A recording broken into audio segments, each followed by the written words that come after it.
Hello, NBA fans, and welcome back to another episode of the NBA, the week that was. Sorry for another delay in this episode. I'm now back in the US after a long journey from India, and the episodes will be up on time and on schedule from now on.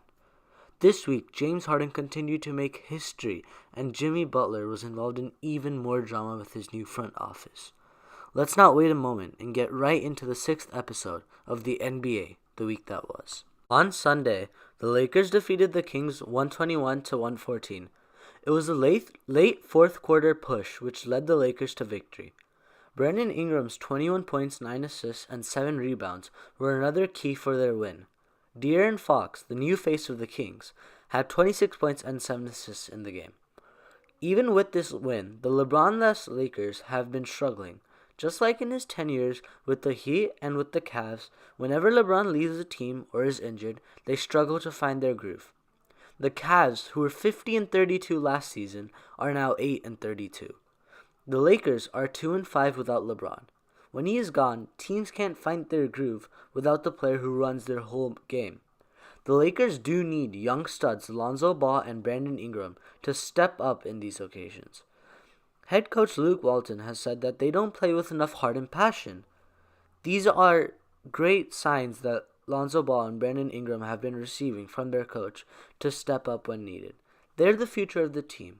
And with LeBron getting older, they have to step up as leaders when their main leader isn't available. On Monday, LaMarcus Aldridge put the Spurs on his back and carried them to a victory over the Celtics. The score was 120 to 111. Aldridge had 32 points and 9 rebounds, while Jaylen Brown's 30 points off the bench wasn't enough for Boston to win.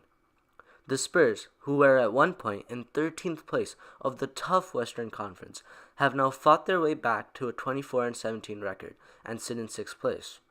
Recently, the Spurs have been involved in some rumors with Knicks star Kristaps Porzingis.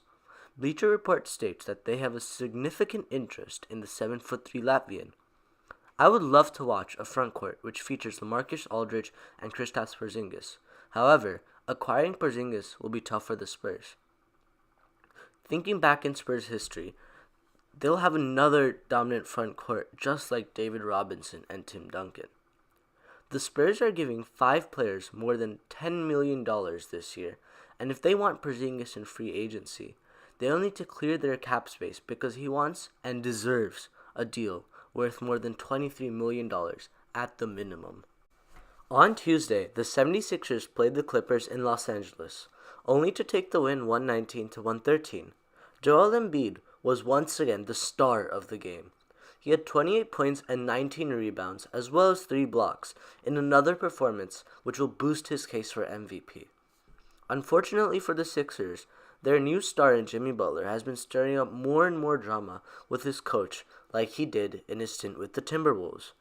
ESPN's Adrian Wojnarowski reported that Butler aggressively challenged Coach Brett Brown over his role in the offense. I think Butler wants a more prominent role in their offensive system. However, I don't think he deserves it. Embiid and Simmons have been playing way better than Butler this season, and he doesn't deserve a stronger role than him.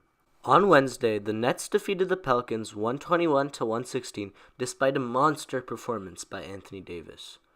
Davis had 34 points and 26 rebounds, and the Pelicans still couldn't win.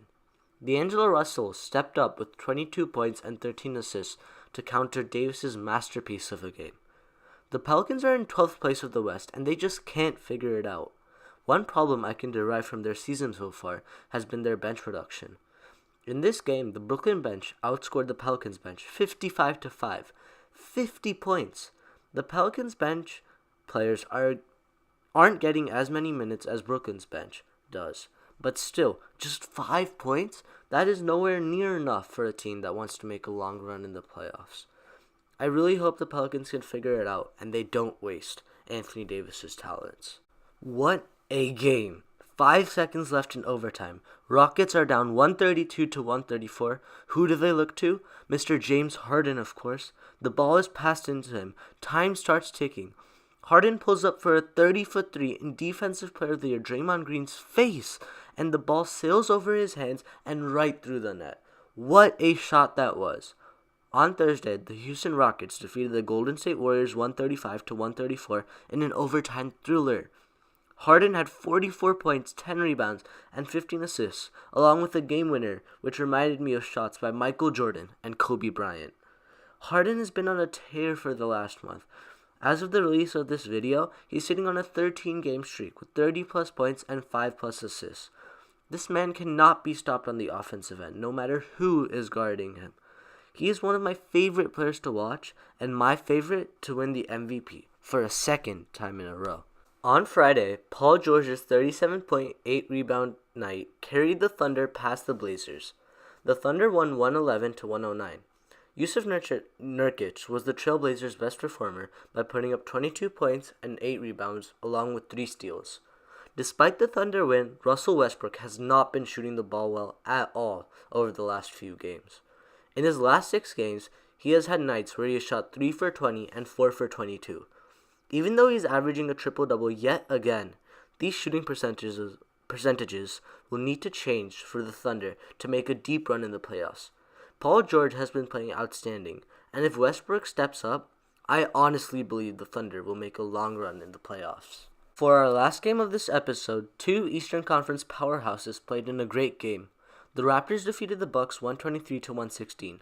Pascal Siakam and Kawhi Leonard each had 30 points to negate Giannis Antetokounmpo's 43 points and 18 rebound night.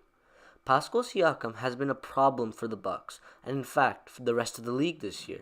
He has averaged 23 points against the Bucks in 3 games and is averaging 15 points a night for this season.